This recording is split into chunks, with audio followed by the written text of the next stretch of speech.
작년 5월 부재중 전화도 스토킹 범죄에 해당한다고 본 사례가 있었고, 작년 12월 층간소음에 대한 보복으로 도구로 벽 천장을 두드려 쿵쿵 소리를 낸 행위가 스토킹 범죄에 해당한다고 본 사례가 생각나네요. 스토킹 범죄 처벌 등에 관한 법률, 소위 스토킹 처벌법이 시행된 지 곧 3년이 됩니다.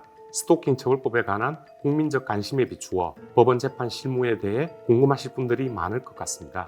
오늘은 사법정책연구원이 법관의 재판 참고 자료로 제공하고자 2024년 발간한 연구 보고서인 스토킹 범죄의 재판 실무상 쟁점에 관한 연구에 대해 간략히 살펴보려고 합니다.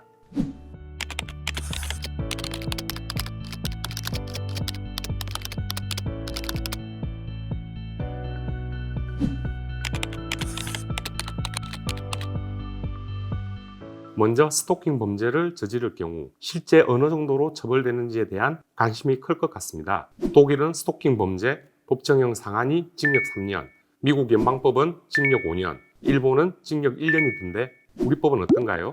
우리 스토킹 처벌법에 의하면 일반 스토킹 범죄의 경우 3년 이하의 징역 또는 3천만 원 이하의 벌금형, 흉기나 위험한 물건을 휴대 이용한 스토킹 범죄의 경우 5년 이하의 징역, 5천만 원 이하의 벌금형을 규정하고 있습니다. 일반 스토킹 범죄의 법정형 상한은 형법상 협박죄, 주거침입죄 등과 유사합니다. 실제 선고형은 집행유예가 약 32%로 가장 많았고 벌금 26%, 실형 18% 정도였습니다. 스토킹 범죄 하나만 있는 경우보다는 다른 범죄가 경합되는 경우가 많은 것 같습니다. 그럴 경우 형이 달라질 것 같은데요. 네, 스토킹 범죄의 특성상 단일 범행보다는 다른 범죄와의 경합범위 많았습니다. 스토킹 피고인이 피해자에 대해 추가로 저지른 범죄 유형을 살펴본 결과 폭력 범죄가 33%, 주거 침입 범죄가 18%, 디지털 성범죄가 11%로 확인되었습니다. 이런 경우 스토킹 범죄 하나만 저지른 경우와 비교해서 실형 비율이 높았는데요. 폭력 범죄가 경합된 경우 32% 이상, 디지털 성범죄가 경합된 경우 33% 이상,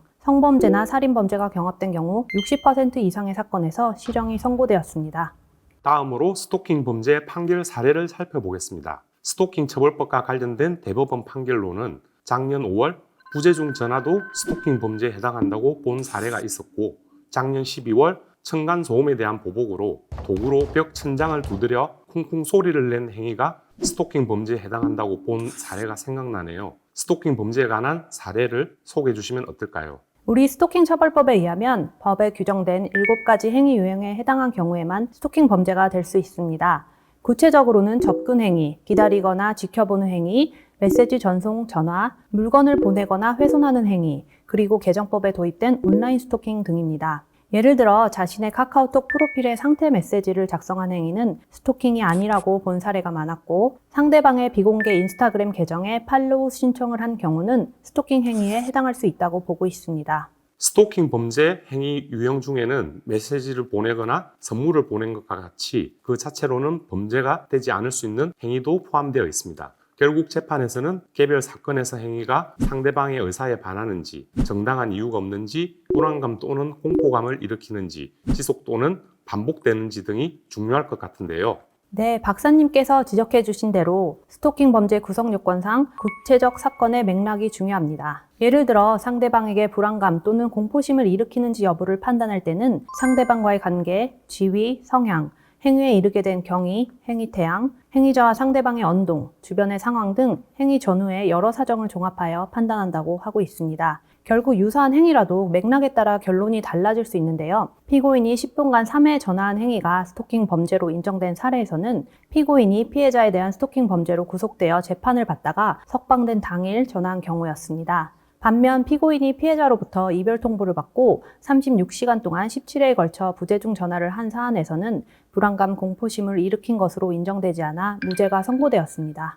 우리 스토킹 처벌법상 스토킹 범죄는 연애 감정 등을 요구하는 일본과 달리 목적범위 아니어서 층간소음에 대한 항의나 세컨 추심 등의 목적으로 이루어진 행위에 대해서도 스토킹 범죄가 성립됩니다. 어떻게 보면 스토킹 범죄가 굉장히 넓어지는 것인데 어떤가요? 그래서 재판에서 주로 쟁점이 되는 것은 피고인의 행위가 정당한 이유가 있는지 여부입니다. 여러 사정들을 감안해서 피고인의 행위가 사회 통념상 허용되는 한계를 넘지 않는 행위인지 여부를 판단하고 있습니다. 예를 들면 층간소음에 대한 항의 목적으로 접근한 경우 층간소음 기간에 비해 접근 횟수가 많지 않고 피고인이 소음이 들릴 때 주거지에 방문한 것 이외에 피해자에게 접근하지 않았고 피고인이 관리사무소나 경찰을 통해 분쟁을 해결하려 했으나 피해자가 별다른 대응을 하지 않았던 사정 등이 있었던 경우에는 무죄를 선고한 사례도 있습니다.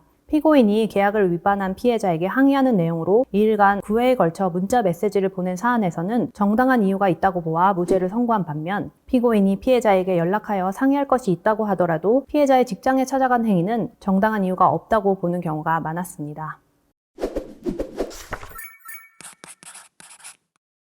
연구 보고서에는 오늘 소개해드린 것 이외에도 접근 금지나 위치 추적, 전자장치 부착, 유치와 같은 잠정 조치와 관련된 실무, 외국의 스토킹 처벌법, 우리 스토킹 처벌법에 관한 여러 사례와 개선 방안 등 많은 내용이 수록되어 있습니다. 오늘 저희가 소개한 내용에 대해 궁금하신 분은 사법정책연구원 홈페이지에 등재된 연구 보고서를 참고해 주시기 바랍니다. 시청해 주셔서 감사합니다.